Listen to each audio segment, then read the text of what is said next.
Colossians 1:19 illustrates what I think is a somewhat unfortunate breaking of a long Greek verse into shorter English verses. And what it does is that it downplays the power of the haughty. Paul has just finished saying that Jesus is the beginning, the firstborn of the dead, in order that he might be preeminent in everything. And now the haughty is going to tell us why that is true. And the most modern translations start 19 with the word for, but it's kind of a weak connective, I think. Why is Jesus preeminent in everything? Well, Paul says, let me tell you. Haughty en auto eudokesen pan ta pleroma katoikesai. Why is Jesus preeminent? Because in him was pleased all the fullness to dwell, right? Translation is pretty straightforward. So what function is panta pleroma doing? Well, it's the subject of eudokesen, isn't it? All the fullness was pleased.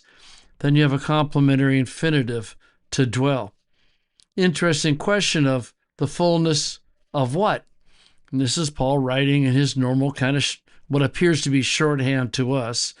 Most certainly, it's the fullness of God.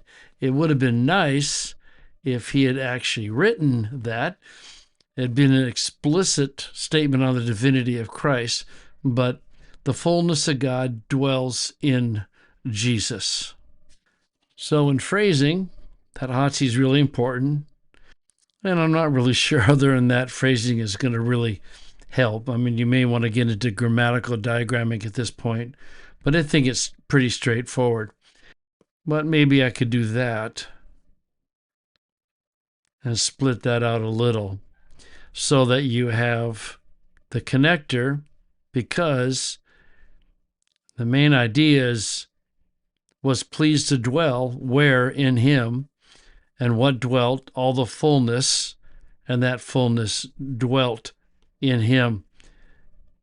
It's kind of like you may want to, and maybe have an arrow there to see the continuation of thought. Because the fullness of God dwelt, was pleased what? Pleased to dwell where? In him. Maybe that helps a little.